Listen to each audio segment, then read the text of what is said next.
I am very pleased to bring you a brand new lab. We've never run this one in the course before, and it's really going to help you keep your port cost and your route path cost separate.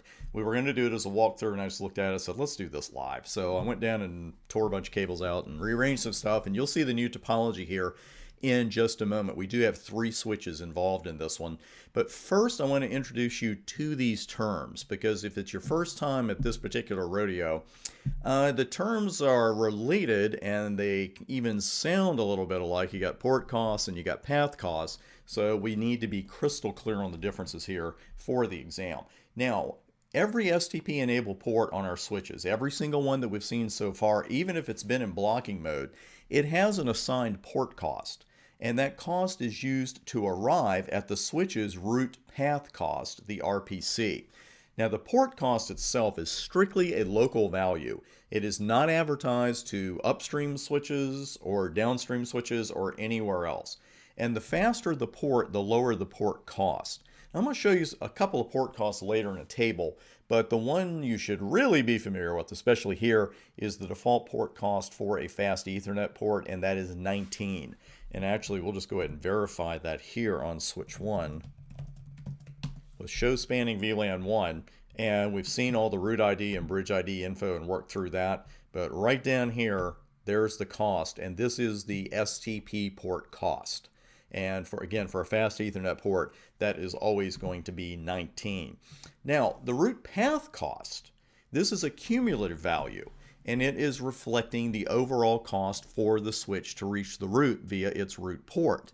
Now, the configuration BPDU carries that RPC value, and that cost increments as that BPDU is forwarded throughout the network. So this is why I've kind of hit you over the head once or twice, and I'm about to do it again with the fact that the route switch originates this config BPDU and all the non-routes are forwarding it. Because it sounds like you're just, really splitting hairs there. It's like, really, is there a difference? Well, as we're about to see, there's a big difference. And again, the port cost isn't advertised anywhere. It is locally significant only.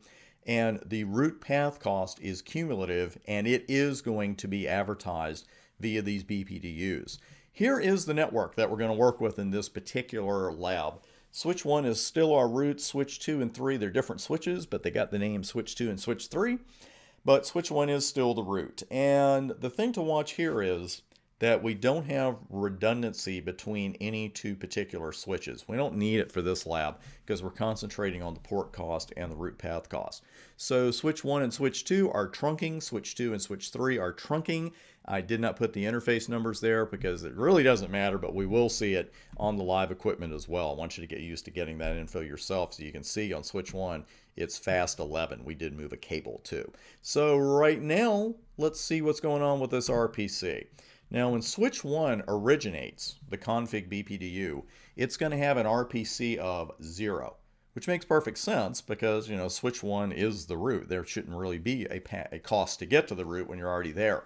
The most important thing I can mention about these BPDUs is this. The route path cost increments as the BPDU is received by a switch, not as it leaves.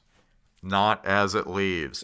This is very important because you could look at this and say, okay, if I'm adding up the RPC and I'm assuming these are all fast Ethernet ports, which they are, they all have a default cost of 19, which they do, then I'm sitting here looking at this, I'm thinking, okay, what is the RPC as it leaves switch 1?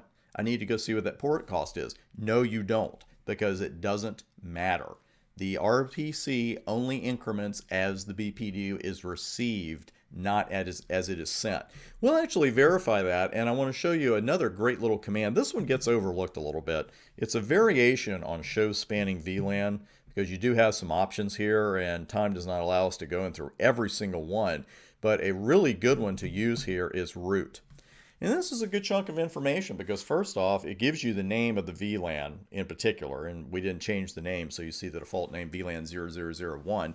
Under root ID, you see the exact order of that priority and MAC address, so that verifies what we were saying earlier. It's 32769 in front of the MAC address. The root cost, as you see there, is 0. hello time, max age, forward delay, all at their default values. And why don't I have anything under root port? I want to hear everybody answer this question out loud. I don't care where you are. Why don't I see a root port? Because I'm on the root switch. Right. So we are on the root. We have a root cost of 0. The BPDU is going out to all the trunks. And the only trunk we have is the one down to switch 2. So let's take a quick graphic look at what happens. And again, the incoming RPC is 0. The receiving port cost is 19. So when we check the path cost on switch 2, we should see 19. So let's go over to switch 2 and do just that.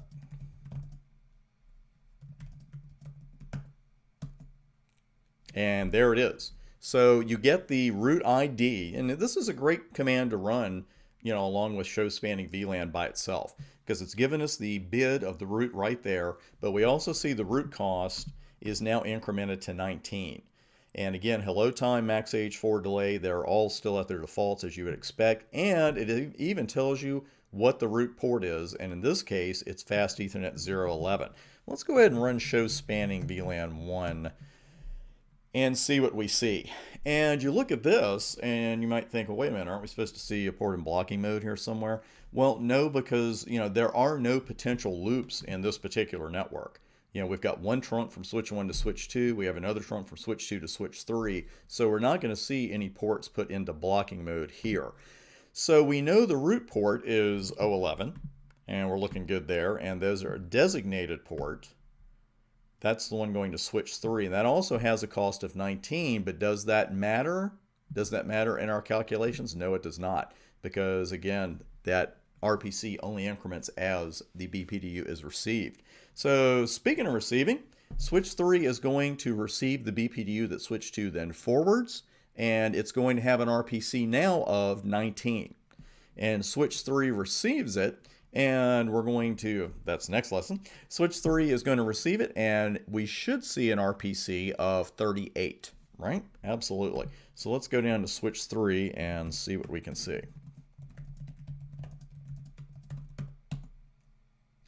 And there you go. There's your root cost of 38 right in the middle. Again, it gives you the full root ID, the full bid of the root ID, gives you the root cost of 38 as we expect.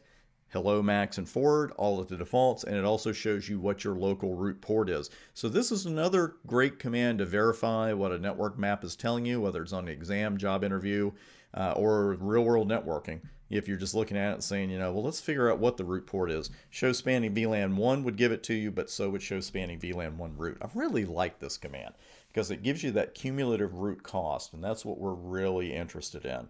So we are clear then on our port cost and our root path cost. We've got that down. Now, one thing we didn't have in this particular lab is the choice that between 2 ports or more for a root port. And what I mean is, let's go back to the 2-switch lab for just a moment that we used in the last video. We had 2 trunks between switches 1 and 2.